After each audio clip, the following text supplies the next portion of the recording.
நேரம் ரிதினியாவுக்கு ஒன்றுமே ஓடவில்லை. கடவுளே, இவனா என் கணவனாகப் போகிறவன்? ரிஷிநந்தன் என்ற பெயரை கேட்டதும் அவளுடன் வந்தேனே, இந்த திமிர் பிடித்தவனா என் கழுத்தில் தாலி கட்டப் போகிறான்? அவளது மனது அதிர்ந்தது.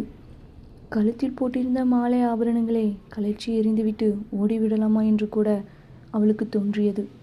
கல்யாணத்தையே வேண்டாம் என்றவள் இப்பொழுது அந்த வார்த்தை கூட வெறுத்தாள்.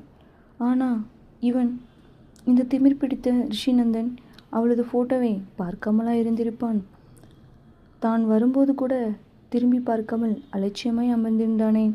ஒருவேளை என்னை போல இவனும் தங்கையின் விருப்பத்திற்காய் என்னை மணக்க சம்மதிப்பானோ? அப்படித்தான் இருக்கும். இல்லாவிட்டால் அன்று அப்படி பேசி விட்டு சென்றவன் என்னை இப்படி மணக்க சம்மதிப்பான். அகபாவம் பிடித்தவன். அவள் மனதுக்குள் பெருமை கொண்டிருந்தாள். அவனிடம் அவளை தெரிந்த பாவம் கூட இல்லையே. ஏதோ கடமைக்கு கல்யாணம் செய்பவன் போல அல்லவா அமர்ந்திருக்கின்றான் என நினைத்தவள், நாம மட்டும் என்ன ஆசையோடு இந்த கல்யாணத்துக்கு சம்மதித்தோம், அதுபோல அவனும் தங்கையின் விருப்பத்திற்காய் பூம்பு மாடு போல தலையாட்டி இருப்பானோ? வாயிலே உலகத்தை அளப்பவன் ஆற்றே. அந்த நேரத்தில் வாயை பூட்டி கொண்டு சும்மாவா இருந்திருப்பான்? இவனுக்கு என்ன உலகத்தில் வேற பொண்ணா கிடைக்கவில்லை? என்னை சம்மதம் சொல்லியிருப்பான். இவனுக்கும் எனக்கும் 7ஆம் பொருத்தமாயிற்றே. இப்போது இந்த கடைசி நேரத்தில் என்ன செய்வது? அவனை கண்டதும் முதல் மனது பலவாறாய் யோசித்து கொண்டிருக்க அவளிடம் சற்று சரிந்து அவளுக்குள் மட்டும் கேட்கும் குரலில் கூறினான். சற்று நேரத்தில் அவள் கணவனாக போகும் ரிஷிநந்தன், காணாததை கண்டது போல் எதற்கு இப்படி என்னை வெறித்து கொண்டிருக்கின்றாய்? எல்லாரும் உன்னை பார்க்கிறார்கள், முகத்தை திருப்பிக்கொள் என்று மெதுவாய் கிசுகிசுத்தான். அதை கேட்டதும் அவளது முகம் கோபத்தில் சிவக்க அவன் உதட்டில் ஒட்ட வைத்த ரெடிமேட் சிரிப்புடன் திரும்பி கொண்டாள். என்ன ஒரு திமிர்! நான் காணாததை கண்டது போல் பார்க்கிறேனா? இந்த முகரக்கட்டைக்கு இப்படி ஒரு நினைப்பு வேற? அவன் கூறிய வார்த்தைகள் செவியில் அறைய, எப்படியாவது கல்யாணத்தை நிறுத்திவிட மாட்டோமா என்று சங்கடத்துடன் நிமிர்ந்து அருகில் நின்று கொண்டிருந்த அன்னையை பார்த்தாள் ரிதன்யா. உதட்டில் நிறைந்த புன்னகையுடன் முகமலர மகளையே பார்த்து கொண்டு நின்றிருந்தாள் மீனாட்சி. அவருக்கும் அருகில் பெருமிதத்துடன் தந்தை சங்கரனும் கண்கலங்க நின்றிருந்தார். நந்துவின் தந்தை பார்த்திபனும் மகனுக்கு பின்னால் நின்றிருக்க, சகோதரி முறையில் உள்ள பெண்கள் சிலரும் அவர்களுக்கு பின்னால் நின்று கொண்டிருந்தன. அவளது அண்ணன் கைலாஷ் ஆவலுடன் இவர்கள் மேடையை பார்த்து கொண்டிருந்தான். எல்லாருடைய முகத்திலும் புன்னகையும் சந்தோஷமும் நிறைந்திருக்க அந்த கணத்தில் ரிதன்யா முடிவு செய்தாள். கடவுளின் தீர்மானம் இதுதான் என்றால் சகித்துத்தான் ஆக வேண்டும்.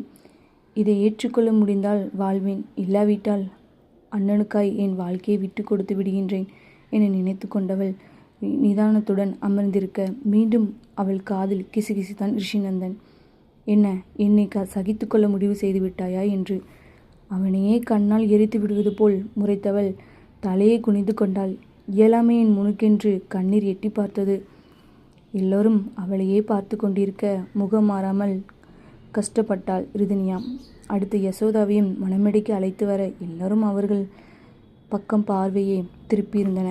உனது பரிகாசத்தையும் கேலியையும் இனி வாழ்க்கை முழுவதும் தான் தாங்கிக் கொள்ள வேண்டுமா? எனக்கு எதற்கு இந்த சோதனை? என் மனதுக்குள் புலம்பிக் கொண்டவள், இனி என்ன புலம்பியும் பிரயோஜனமில்லை.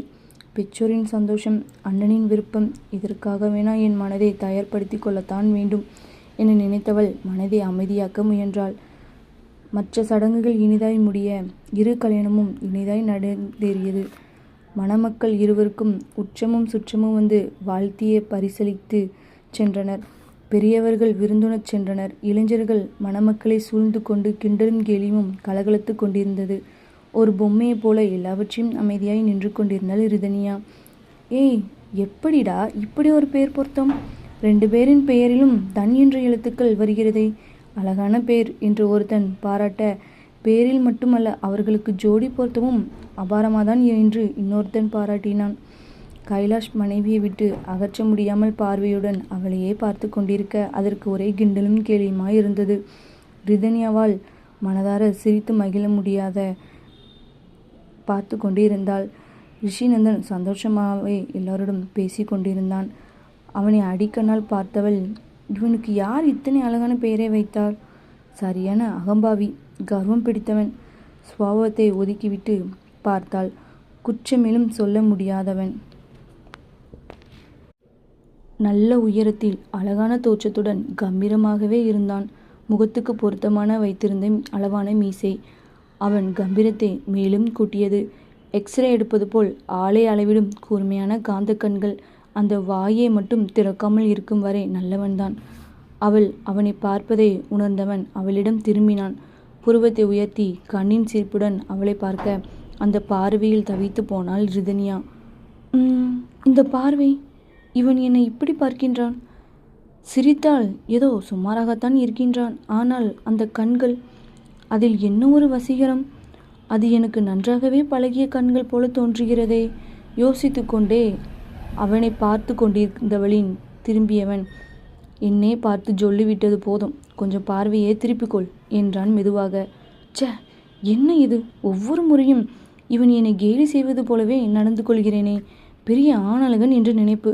மனதுக்குள் அதற்கு அவனை அர்ச்சனை செய்து கொண்டிருந்தாள். மற்ற சடங்குகள் எல்லாம் நல்லபடியாக முடிய விருந்து முடிந்து மணமக்களை வீட்டுக்கு அழைத்து சென்றனர். மகனையும் மருமகளையும் சங்கரன் அவர்கள் வீட்டுக்கு அழைத்து செல்ல பார்த்திபன் அவரது கிராமத்து வீட்டுக்கு மகனையும் மருமகளையும் அழைத்து செல்ல விரும்பினார். தங்கையின் கலங்கிய முகத்தை கண்ட கைலாஷ் மனைவியின் தந்தையிடம், இன்று எங்கள் வீட்டுக்கு சென்றுவிட்டு நாளை அங்கே இரு ஜோடியுமாய் செல்லலாமே என்று கேட்டுக்கொண்டான். ஆமாம் அண்ணா, நாளைக்கு நாள் கூட நல்லாத்தான் இருக்கு. இன்னைக்கு இங்கே தங்கிட்டு நாளைக்கு அங்கே வரட்டுமே என்றார் மீனாட்சி தயக்கத்துடன். அதுக்கு இல்லை தங்கச்சி, நம்ம வழக்கத்தில் கல்யாணம் முடிஞ்சதும் மாப்பிள்ளை வீட்டுக்கு கூட்டிகிட்டு போகிறது தான் முறை. அதான் என் மருமக அங்கே வந்து விளக்கேற்றணும்ல, எனக்கு ஒரு ஆசை என்றவர். இருந்தாலும் மாப்பிள்ளை ஆசைப்படுறதால நாளைக்கே வரட்டும் என்று சம்மதித்தார் பார்த்திபன். மாமனாரின் வார்த்தையை கேட்டதும் தான் ஏதோ ஊர் பேர் தெரியாத வீட்டுக்கு செல்ல போகிறோம் என உள்ளுக்குள் சினுங்கி கொண்டிருந்த ரிதன்யாவின் மனது சமாதானமானது. ஆனால் அடுத்த கணமே அது தொலைந்தும் போகவும் செய்தது. அவளது அருமை கணவனால், அப்பா வழக்கத்தை மாற்ற வேண்டாம், நாம் நம்ம வீட்டுக்கே போகலாம், அம்மா கிட்ட நாங்கள் ஆசீர்வாதம் வாங்கவும் என்றான் ரிஷிநந்தன். அவன் சொன்னதை கேட்டு போன பலுனாய் ரிதன்யாவின் முகம் சுருங்கி போனது. மாப்பிள்ளை சொன்ன காரணத்தை கேட்டதும் மாற்று எதுவும் சொல்ல முடியாத பரிதாபமாய் மகளை பார்த்தாள் மீனாட்சி. சங்கரனோ மாப்பிள்ளை சொன்னதுதான் சரி, கல்யாணமாகி புது வாழ்க்கையை தொடங்க போகிறாங்க, அம்மாவோட ஆசி வாங்கணும்னு நினைக்கிறது தப்பில்லையே. என்னடா கண்ணு, இன்னைக்கு அங்கே போயிட்டு நாளைக்கு நம்ம வீட்டுக்கு வாங்க என்றார் அவளது செல்ல தந்தை. மறுத்து பேச முடியாமல் ரிதன்யா திணறவும் அவளை அழைத்து கொண்டு தங்களின் பூர்வீக வீடு இருந்த கிராமத்துக்கு பார்த்திபன் சொந்த பந்தங்களுடன் கிளம்ப கண்கலங்க அனுப்பி வைத்தனர் மீனாட்சியும் சங்கரனும். கைலாஷும் யசோதையும் அழைத்து கொண்டு அவர்கள் உறவினர்களுடன் வீட்டுக்கு கிளம்பினர். ரிதன்யாவின் மனதில் கணவன் மீது ஆத்திரமும் கோபமும் பொங்கி கொண்டிருக்க மற்றவர்களின் முன்பு எதையும் காட்டிக்கொள்ளாமல் அவர்களுடன் சென்றாள். மணமக்களான காரில் அவர்களை ஏற்றிவிட்டு வேறு வண்டிகளில் பார்த்திபனும் உறவினர்களும் வந்தனர். ஏதேதோ எண்ணங்கள் அலைக்கழிக்க விருப்பமில்லாமல் கல்யாணத்தின் மனதிலும் உடலும் சோர்ந்திருக்க ரிதன்யா ரிஷிக்கு அருகில் சாதாரணமாக இருக்க முடியாமல் தவித்தாள். அவன் அவளிடம் எதுவும் பேசாமல் அமைதியாய் இருந்ததே அவளுக்கு சற்று ஆறுதலாக இருந்தது. சற்று நேரம் இப்படியே கழிய கார் அவர்களின் கிராமத்தை நோக்கி சென்று கொண்டிருந்தது. அவனது சத்தமே இல்லாமல் இருக்க பக்கத்தில் அவன் இருக்கிறானோ என அவளுக்குள் சந்தேகம் வந்துவிட மெல்ல தலையை சரித்து பார்த்தாள். அவன் மடியில் ஒரு மடிக்கணினியை வைத்துக்கொண்டு பார்வையை அதில் பதித்திருந்தான். திகைப்பில் விழிகள் விரிய அவனையே பார்த்தாள். இப்படியும் ஒருவனா? கல்யாணம் முடிச்சதும் அவனவன் பொண்டாட்டியை மடியில் போட்டு கொஞ்சிவிட்டு இருப்பான். இவன் என்னவென்றால் லாப்டாப்புடன் அமர்ந்திருக்கின்றானே என நினைத்தாலும் உடனே அவள் மனது அவளிடம் சாடியது. அப்படினால் இப்போது அவன் உன்னை கொஞ்ச வேண்டுமா என்று எதிர்பார்க்கிறாயா என்று கேட்க, ஐயோ, அவன் வாயை திறக்காமல் அமைதியாய் இருக்கும் போதே சந்தோஷம் என என்னை கொஞ்சவும் வேண்டாம் கும்பரவும் வேண்டாம் சாமி என நினைத்து கொண்டு அவசரமாய் பார்வையை வெளியே பதித்தாள். நான் ஒன்றும் தப்பாக நினச்சிக்க மாட்டேன் என்றது அவனது குரல் சிறு புன்னகையுடன். புரியாமல் அவனிடம் திரும்பினாள் அவள். அவளை நிமிர்ந்து பார்க்காமலே, உன் புருஷனே நீ பார்க்கலாம், நான் எதுவும் தப்பாய் நினைக்கவும் மாட்டேன், தடை சொல்லவும் மாட்டேன். ஏதோ அவன் பெருந்தன்மையாய் நடந்து கொள்வது போல் கூறவும் அவளுக்கு கடுப்பேறியது. நான் எதையாவது சொல்லி அவன் எக்குத்தப்பா எதையாவது சொல்ல கார் டிரைவர் காதில் எதுவும் விழ வேண்டாம் என நினைத்தவள் அவனை எதிர்த்து பேசவும் முறையிடவும் வலுக்கட்டாயமாய் கண்ணை மூடி அமர்ந்து கொண்டாள். சற்று நேரத்தில் அசதியில் அப்படியே உறங்கியும் போனாள். ரித்து காதில் மென்மையாய் ஒலித்த குரலில் கண் விழித்தவள் திருதிருவென்று முழித்தாள். மெல்ல கண்ணீர் சுழற்றியவள் தான் ரிஷியின் தோளில் சாய்ந்து உறங்கியதை உணர்ந்து முகம் சிவக்க சற்றென்று விளங்கினாள். ச்ச, இப்படியா அவன் தோளில் சாய்ந்து உறங்குவேன்? இனி அதற்கு என்ன நினைத்திருப்பான் என்று தன்னையே சாடிக்கொண்டாள். வீடு வந்துருச்சு, இறங்கு என்றவன் தனது சட்டையை சரி செய்து கொண்டு காரை திறந்து இறங்கினான். இறங்க இருவருக்கும் ஆழம் சுற்றி உள்ளே அழைத்துச் சென்றன. பழைய காலத்து வீடாயிருந்தாலும் சுற்றிலும் மரம் செடி கொடிகளுடன் அழகாய் கம்பீரமாய் இருந்தது வீடு. இயற்கையின் குளிர்மையில் வெயிலே தெரியாமல் சிலிர்க்க வைத்த காற்று. இருவருக்கும் பால் பழம் கொடுத்து சடங்கு முடிந்தது. அவளிடம் வந்த நந்தனின் தந்தை, வாமா, 2 பேரும் உன் அத்தையை கும்பிட்டுட்டு வந்துருங்க என்று சற்று தள்ளி பின்பக்கமாய் அமைந்திருந்த சிறு மண்டபத்தில் அவர்களை அழைத்துச் சென்றார். பார்த்திபனின் மனைவி சீதையை அங்குதான் அடக்கம் செய்திருந்தனர். உன் அத்தை இந்த வீட்டில் மருமகளாக வந்து மகாராணி போல வாழ்ந்தா. அவ இருக்கிற வரைக்கும் வீடே மங்களகரமாய் இருந்துச்சு. இனி நீதான் இந்த வீட்டுக்கு விளக்காய் இருந்து பார்த்துக்கணும் என்று கண் கலங்கி கொண்டே பார்த்திபன் கூற தலையாட்டி வந்தாள். ரித்து, விளக்கேத்து, அம்மாவை கும்பிட்டுக்கலாம் என்றான் ரிஷிநந்தன். அங்கிருந்த சின்ன மாடத்தில் இருந்த விளக்கையை காட்டி அவளுக்கு விளக்கை ஏற்ற இருவருமாய் வணங்கினர். பிறகு வீட்டுக்கு வந்து எல்லாரும் அவரவர் வேலையை பார்க்க அவள் மட்டும் தனியே அறையில் இருந்தாள். புதிய அறையும் புதிய உறவுகளும் தனிமையில் மூச்சு முட்டவும் போல தோன்ற ரிஷியையும் காணவில்லை. எழுந்து சென்று ஜன்னலை திறக்க காற்று சுகமாய் முகத்தில் மோதி, நான் இருக்கின்றேன் துணைக்கு என்றது. வெளியே வேடிக்கை பார்த்து கொண்டிருந்தவளுக்கு கசகசவென பட்டுச்சிலை களைத்து குளித்தால் தேவலாம் போல தோன்ற அவளும் பெட்டியை திறந்து வேண்டிய பொருட்களை ஒரு நைட்டியையும் எடுத்துக்கொண்டு அங்கிருந்து குளியல் அறைக்குள் நுழைந்தாள். குளித்து முடித்து மெல்லிய காட்டன் நைட்டியில் தலையை துவட்டி கொண்டிருந்தவள் அங்கே சுவரில் தொங்கிக் கொண்டிருந்த ஒரு புகைப்படத்தை கண்டதும் அதன் அருகில் சென்றாள். அது ஒரு பழைய கருப்பு வெள்ளை புகைப்படம். பார்த்திபனும் அவரவர் மனைவியும் சிறு வயதில் அழகாய் அமர்ந்திருக்க அவர்களுக்கு நடுவில் ஒரு சின்ன பையன் நின்று கொண்டிருந்தான். சின்ன வயசுல அந்த நொந்தகுமார் விரைப்பாத்தான் இருப்பான் போல் இருக்கு என நினைத்தவள் அன்னையின் மடியில் அமர்ந்திருந்த அழகான பெண் குழந்தையை கண்டதும் அன்னை யசோதாவை இருக்கும் என நினைத்து கொண்டாள். கட்டிலில் சென்று அமர்ந்தவளின் மனது ரிஷிநந்தனை பற்றி யோசனையில் மூழ்கியது. இவனுக்கு என்னை கண்டதுமே பிடிக்கவில்லை, பிறகு எதற்கு என்னை மணக்க சம்மதித்தான்?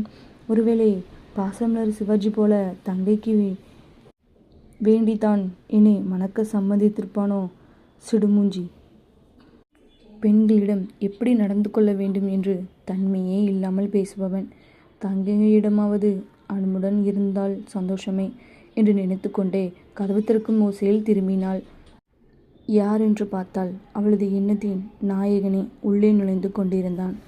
அவளது உடையை கண்டதும் முகத்தை சுளித்தவன், இது ஒரு சின்ன கிராமம், இங்கே இப்படியெல்லாம் கண்ட மாதிரி ட்ரெஸ் பண்ணினா வேடிக்கை பார்ப்பாங்க, ஏதாவது ஒரு சேலை எடுத்து கட்டிக்கோ என்றவன் அவளது பதிலை எதிர்பாராமல் அவனது உடையை எடுத்துக்கொண்டு குளியலறைக்குள் நுழைந்தாள். அந்த அறையில் மட்டும் அட்டாச் பாத்ரூம் வசதி இருந்தது. அதுவும் இவர்களின் கல்யாணத்துக்காக வீட்டை சிறிது மாற்றி அமைத்திருந்தனர். அவன் சொன்னதை கேட்டதும் திகைப்புடன் தன் உடையை குனிந்து பார்த்து கொண்டாள் ரிதன்யா.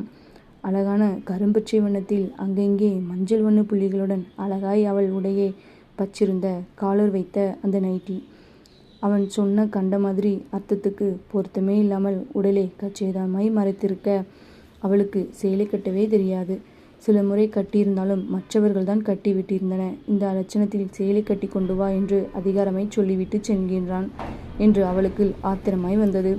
சேலையை பேக்கிலிருந்து எடுத்தவள் என்ன செய்வதென்று புரியாமல் அப்படியே அமர்ந்திருக்க கண்ணில் நீர் நிறைந்து எட்டி பார்த்தது. ரிஷி வரும் சத்தத்தை கேட்டவள் அதை அப்படியே உள்ளே இழுத்து கொண்டு முகத்தை திருப்பி கொண்டாள். அவள் கோபமாய் அமர்ந்திருப்பதை கண்டவன் ஒரு ஷர்ட்டை மாட்டிக்கொண்டு சிறு புன்னையுடன் சென்று விட்டான். சிறிது நேரத்தில் கல்யாண மண்டபத்தில் அவள் கண்ட அந்த உறவுக்கார பெண்ணும் வேறொருத்தியும் அந்த அறைக்குள் புன்னகையுடன் நுழைய அவர்களை கண்டதும் அவள் மனதில் ஒரு சமாதானம் பிறந்தது. அட அண்ணி குளிச்சாச்சு போலிருக்கே, சாப்பிட கீழே கூட்டிகிட்டு வர சொன்னாங்க, வாங்க என்றாள் அந்த பெண். இல்லை வந்து எனக்கு வேண்டாம் என்றாள் அவள் தயக்கத்துடன். என்னது வேண்டாமா? வீட்டுக்கு வந்த மருமகளை பட்டினி போட்டீங்க பிள்ளைங்களான்னு பெரியப்பா எங்களை திட்டுறதுக்கா? சீக்கிரம் சேலையை கட்டிட்டு வாங்க நீ என்றாள் அவள் சேலையை கையில் வைத்து கொண்டிருப்பதை கண்டு. வந்து என்று தயங்கியவள், எனக்கு சேலை கட்ட தெரியாது, கொஞ்சம் ஹெல்ப் பண்ணுறீங்களா என்றாள். இவ்வளோதானே உங்கள் தயக்கத்துக்கு காரணம், வாங்க நான் கட்டி விடுறேன் என்றவள் மலமளவளவென்று சேலையை சுற்றி கொசுவும் வைத்து முந்தானியும் சரி செய்து பின் செய்து விட்டாள். அதற்கு பின்புதான் அவளது முகமே தெளிந்தது. அவளையும் அழைத்து கொண்டு கீழே உணவருந்து சென்றனர். அங்கு நிறைய உறவினர்கள் சாப்பிட்டு கொண்டிருக்க யாருடனோ நின்று பேசி கொண்டிருந்தான் ரிஷிநந்தன். சேலையில் இறங்கி வந்த மனைவியை சிறு முறுவலுடன் நோக்கினான். அதை கண்டதும் என்று முகத்தை திருப்பி கொண்டாள் ரிதன்யா. அதை கவனித்தவன் முகத்தில் முறுவல் பெரிதானது. குமாரண்ணா, இதோ உங்கள் அருமை மனைவியை சாப்பிட அழைச்சிட்டு வந்துட்டோம், இனி நீங்கள் சாப்பிட வரீங்களா என்றாள் அவனிடம். அதை கேட்டதும், ஓ, இவன்தான் அவர்களை என்னிடம் அனுப்பி வைத்தானா? எமகாதவன் எனக்கு சேலை கட்ட தெரியாதென்று கேலியாய் நினைத்திருப்பானோ என்று மனதுக்குள். அதற்கு அவனை சாடிக்கொண்டே பொம்மை போல அங்கே நின்று கொண்டிருந்தாள். டே குமாரு, நீங்கள் இன்னும் சாப்பிடலையா? பாவம், என் மருமக பசியோடு இருப்பா, சீக்கிரம் போய் சாப்பிடுங்க என்று சொல்லிக்கொண்டே வந்தார் பார்த்திபன். இதோ சாப்பிட போகிறோம்ப்பா என்றவன் அவளை ஒரு பார்வை பார்த்துவிட்டு உணவு மேஜைக்கு நகர அவள் மனது அவனையே கேலி செய்தது. ஓ, துரை கண்ணாலே விஷயத்தை சொல்ல விட்டு போறாரோ என்று எண்ணிக்கொண்டு அங்கு மணத்து கொண்டிருந்த உணவுகளின் நறுமணத்தில் சற்று அதிகமாகவே பசியே உணர்ந்தவள் அவனுடன் நகர்ந்தாள். அவர்கள் இருவர் அமர உணவை பரிமாறினர். மதியம் சரியாக சாப்பிடாததால் அவளுக்கு நன்றாகவே பசித்தது. அதை புரிந்து கொண்டானோ என்னவோ, பரிமாறுபவர்களை அழைத்து அவளை நன்றாகவே கவனித்தான் ரிஷிநந்தன். அதை கண்டு கொண்டவளிடம் மனதிலோ, இவன் நல்லவனா இல்லை கெட்டவனா என்று பஞ்சாயத்து ஓடிக்கொண்டிருந்தது. அதற்கு பிறகு அவள் அறையில் ஓய்வெடுத்து கொண்டிருக்க சிறு நேரம் கழித்து அங்கு வந்த ஒரு பெண் அவளை கீழே ஒரு அறைக்கு அழைத்து சென்றார். அவளை சாந்திய முகூர்த்தத்திற்கு புறப்பட வைக்கவே அவர்கள் வந்திருப்பது தெரிந்தது. அதுவரை அதை பற்றி நினைக்காமல் இருந்தவளின் மனதில் ஒரு கலவரம் உருவாக தொடங்கியது. கடவுளை, இந்த முரட்டு முசுடனை முதலிரவு அறையில் எப்படி சமாளிக்கப் போகிறேன்? எனக்கு இந்த திருமணத்தில் விருப்பமில்லை என்று அவனிடம் எப்படி சொல்வேன்? சொன்னாலும் புரிந்து கொள்வானா? எதற்கு கல்யாணத்தில் சம்மதித்தாய் என்று கலவரம் செய்வானா? இதனால் அண்ணனின் வாழ்க்கை ஏதும் பிரச்சனை வருமா? நான் என்ன செய்ய போகிறேன் கடவுளே என்று மனதுக்குள் மாறி மாறி யோசித்தவள், எதுவாயிருந்தாலும் அவனிடம் சொல்லிவிட வேண்டியதான். பிறகு அவனது விருப்பம் என்று தீர்மானத்திற்கு வந்தாள். யோசனையுடன் பொம்மை போல நின்று கொண்டிருந்தவளுக்கு அழகாய் மெஜந்தா வண்ணம் மைசூர் சில்க் சிலையை கட்டிவிட்டு எளிமையாய் அலங்காரம் செய்து தலை நிறைய பூவை வைத்து கண்ணாடியில் முன் கொண்டு நிறுத்தினர். ரிதன்யா, பாரேன், இந்த சேலை கட்டியதும் நீ தேவதை போல ரொம்ப அழகா இருக்க. எங்கள் குமாரு அப்படியே உன்னை அழகுல சுருண்டு விழ போகிறான். கண்ணில் லேசா மை வச்சுக்கிட்டியா? இன்னும் அழகா இருப்ப, மை வச்சுக்கிறியா என்று கேட்டாள் அந்த பெண்மணி. அவர் சொன்னதை கேட்டதும் சற்றென்று முகம் மாறியவள், வேண்டாம், இதே போதும் என்று மறுத்துவிட்டவள் மனதில் அவளது மை பூசிய பழைய கண்கள் படபடத்து விரிந்தது. சப்ஸ்கிரைப் பண்ணுங்கள், லைக் பண்ணுங்கள்.